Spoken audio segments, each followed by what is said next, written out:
Bien. Mieux. Pour ceux qui cherchent toujours le meilleur, cadreemploi.fr. Offre d'emploi, CV et recrutement sur Internet. Boss Big Boss, les marches qui mènent au succès. J'ai le plaisir aujourd'hui de recevoir Marie-Laure Sauty-de-Chalon. Bonjour. Bonjour. Vous arrivez comme nouvelle responsable d'Aufeminin.com, un poste que vous prenez il y a quelques semaines, auquel vous avez été nommé il y a quelques semaines, après déjà une carrière de Big Boss, puisque vous avez occupé chez Cara, chez Gis Media, des hautes responsabilités. On va revenir sur votre CV qui est dense. Tout de suite, vous avez fait du management. On vous a fait confiance très tôt. C'est ça la clé du départ de cette carrière.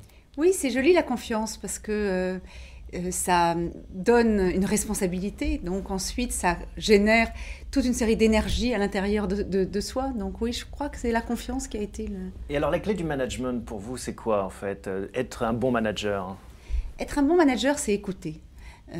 C'est écouter ses consommateurs, écouter ses collaborateurs, écouter ses clients, écouter son entourage, écouter ses concurrents, évidemment. Donc c'est ça qui en fait a fait votre succès professionnel, gravir ces marches, c'est cette capacité d'écoute.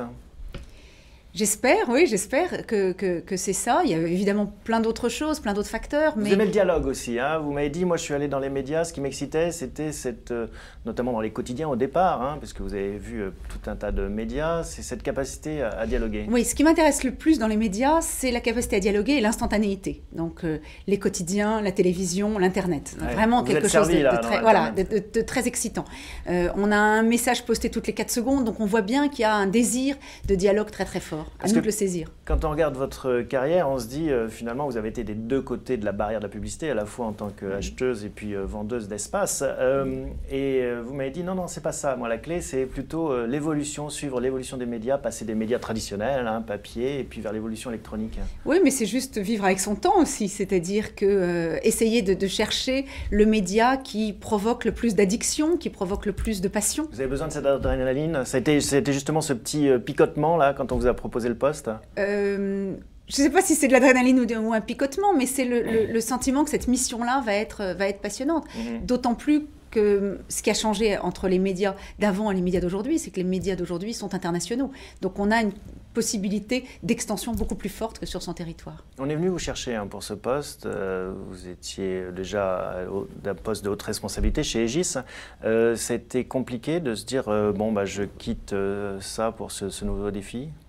Oui, c'était compliqué parce que j'étais très attachée, je suis toujours d'ailleurs très attachée à Aegis. J'y ai passé finalement les 12 dernières années, même si je suis partie aux États-Unis, j'ai fait autre chose à un moment donné. Et donc j'avais un grand attachement, oui, aux équipes, beaucoup, aux clients, au métier que je faisais. Mais en même temps, je sais bien aussi que les managers sont meilleurs quand ils arrivent sur des nouvelles problématiques et que donc il faut se renouveler. Vous me dites que je suis une angoissée et j'ai plein d'ambitions pour Aufeminin. Comment ça se matérialise cette angoisse? Comment est-ce que vous la gérez?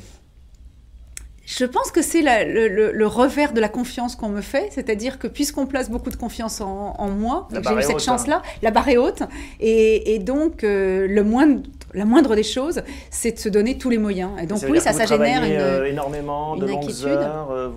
Non, je ne sais pas si c'est une question de temps, c'est plutôt une question d'énergie et de passion qu'on met dans ce qu'on fait. Comment est-ce que vous faites justement pour évacuer ce stress en dehors finalement du job? Je suis une fan de yoga. Yoga. Un yoga un peu intense. C'est-à-dire en rythme. Le yoga Ashtanga, oui, un yoga un peu dur. Bon, Aufeminin, c'est aussi l'affirmation de votre féminité. Vous m'avez confié que vous avez l'impression de faire une carrière d'homme, finalement, dans le monde de la publicité, c'est très viril. Et là, finalement, vous dites, ça y est, je suis... Moi, j'ai cru que le monde de la publicité était un monde de femmes, parce qu'il y a 70% de femmes. Je dois noter quand même, avec honnêteté, qu'il n'y a que 3% de femmes qui managent des groupes publicitaires, donc on a quand même un problème. Et en général, on manage des groupes quand le groupe est en difficulté. Donc...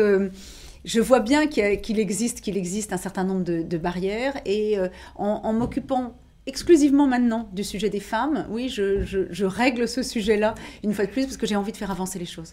Et l'ouvrir aux hommes éventuellement? Ouvrir Aufeminin aux hommes, ouais. Mais ils viennent déjà voir et d'ailleurs ils ont beaucoup à apprendre. Mais non, c'est vraiment une plateforme interactive de femmes. C'est vrai que c'est un bon moyen pour connaître les femmes, j'imagine. Oui, exactement. Merci Marie-Laure Sauty-de-Chalon et puis bon vent pour cette nouvelle aventure. Merci à vous. À bientôt. À bientôt.